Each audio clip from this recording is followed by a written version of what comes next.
ನಮಸ್ಕಾರ ಸ್ನೇಹಿತರೆ, ಸ್ನೇಹ ಲೋಕಕ್ಕೆ ಚಾನಲ್ಗೆ ನಿಮ್ಮೆಲ್ಲರಿಗೂ ಸ್ವಾಗತ. ಸ್ನೇಹಿತರೆ, ಈ ಬಾರಿ ಅಧಿಕ ಮಾಸವು ಬಂದಿದೆ. ಈ ಅಧಿಕ ಮಾಸವು ಮೇ 17ನೇ ತಾರೀಕು ಪ್ರಾರಂಭವಾಗಿ ಜೂನ್ 15ನೇ ತಾರೀಕಿನವರೆಗೂ ಇರುತ್ತದೆ.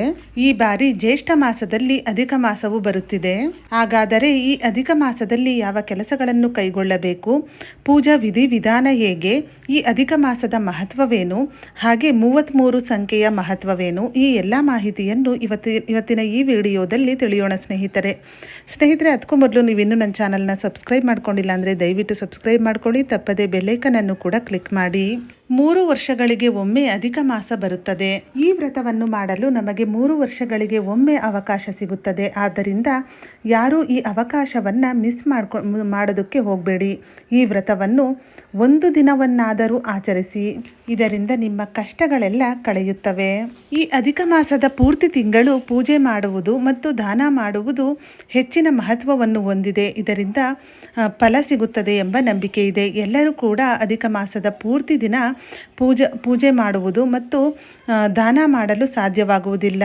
ಆದ್ದರಿಂದ ಮೊದಲಿಗೆ ಈ ಅಧಿಕ ಮಾಸದಲ್ಲಿ ಪೂಜೆಯನ್ನು ಮಾಡಲು ಯಾವ ದಿನಗಳಲ್ಲಿ ಪೂಜೆ ಮಾಡಿದರೆ ಶ್ರೇಷ್ಠ ಎಂಬ ಮಾಹಿತಿಯನ್ನು ತಿಳಿಯೋಣ.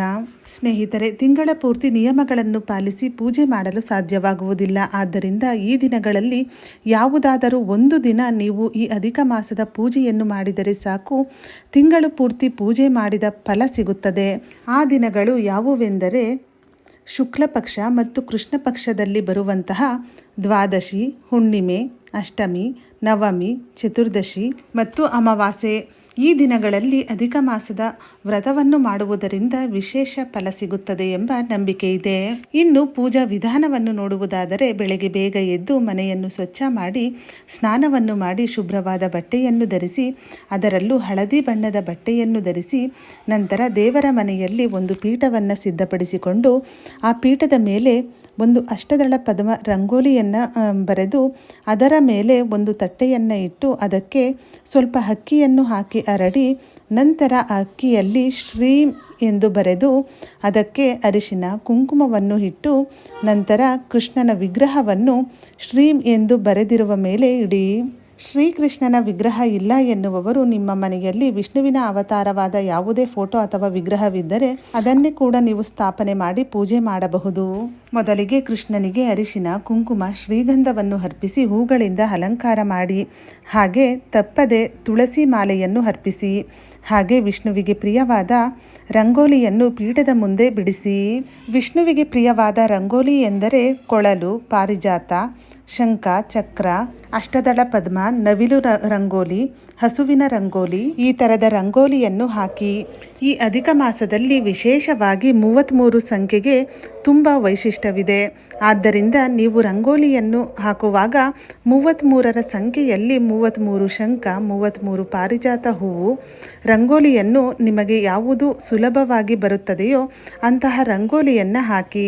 ಪ್ರತಿಯೊಂದು ರಂಗೋಲಿಗೂ ಸಹ ಅರಿಶಿನ ಕುಂಕುಮವನ್ನು ಅರ್ಪಿಸಿ, ಹಾಗೆ ಹೂಗಳನ್ನು ಅರ್ಪಿಸಿ, ಹಾಗೆ 2 ತುಪ್ಪದ ದೀಪವನ್ನು ಹಚ್ಚಬೇಕು. ಹಾಗೆ ಹಣ್ಣುಗಳನ್ನು ನೈವೇದ್ಯವಾಗಿ ನೀಡಿ, ಹಾಲು, ಹೆಸರು ಬೇಳೆ ಪಾಯಸ, ಹೀಗೆ ನಿಮಗೆ ಅನುಕೂಲಕ್ಕೆ ತಕ್ಕಂತೆ ನೈವೇದ್ಯ ಮಾಡಿ ಸಂಕಲ್ಪವನ್ನು ಮಾಡಿ ಪೂಜೆ ಮಾಡಿ. ಪೂಜೆಯ ನಂತರ ವಿಷ್ಣು ಅಷ್ಟೋತ್ತರವನ್ನು ಪಠಿಸಿ, ಹಾಗೆ ಓಂ ನಮೋ ಭಗವತೆ ವಾಸುದೇವಾಯ ನಮಃ ಎಂಬ ಮಂತ್ರವನ್ನು 108 ಬಾರಿ ಪಠಿಸಿ.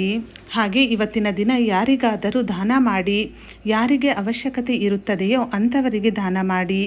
ಈ ದಾನ ಮಾಡುವಾಗ ನೀವು 33 ಸಂಖ್ಯೆಯಲ್ಲಿ ಮಾಡಬೇಕು. ಇದರಿಂದ ಕಷ್ಟಗಳೆಲ್ಲ ಕಳೆದು ಫಲ ಸಿಗುತ್ತದೆ ಎಂಬ ನಂಬಿಕೆ ಇದೆ. ಹಾಗೆ ಮುತ್ತೈದೆಯರಿಗೆ ಅರಿಶಿನ, ಕುಂಕುಮ, ತಾಂಬೂಲವನ್ನು ಕೊಡುವುದರಿಂದ ತುಂಬ ಒಳ್ಳೆಯದು. ಅವಶ್ಯಕತೆ ಇರುವವರಿಗೆ 33 ಕಾಯನ್ನನ್ನು ದಾನ ಮಾಡಿ.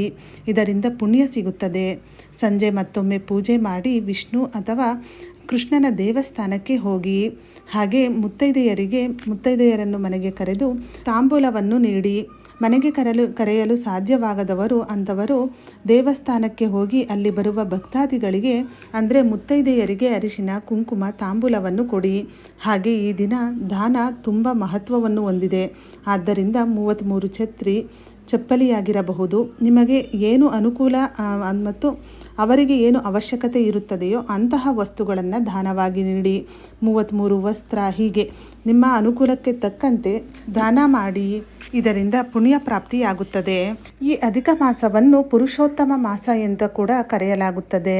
ಇನ್ನು 33 ಸಂಖ್ಯೆಯ ವೈಶಿಷ್ಟ್ಯವನ್ನು ನೋಡುವುದಾದರೆ, ಏಕಾದಶ ರುದ್ರರು 11, ದ್ವಾದಶ ಆದಿತ್ಯರು 12, ಅಷ್ಟವಸುಗಳು 8, ಪ್ರಜಾಪತಿ ಮತ್ತು ವಷಟ್ಕರ ಎಂಬ 33 ದೇವತೆಗಳು ಅಧಿಕ ಮಾಸದ ದೇವತೆಗಳು.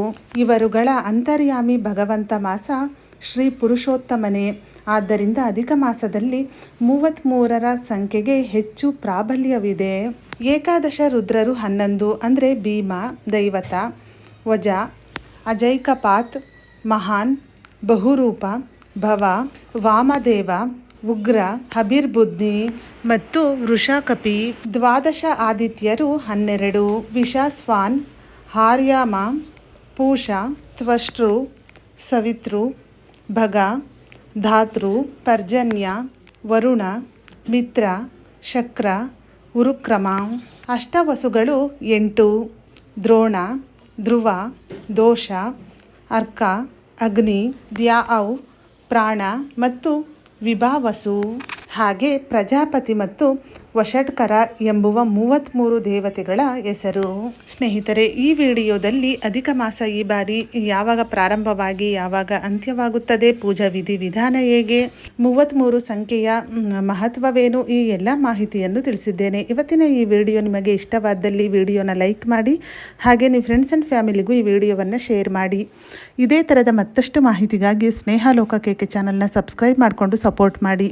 ಕೊನೆ ತನಕ ವಿಡಿಯೋ ನೋಡಿದ ಎಲ್ಲರಿಗೂ ಧನ್ಯವಾದಗಳು. ಸರ್ವೇ ಜನ ಸುಖಿನೋ ಭವಂತು.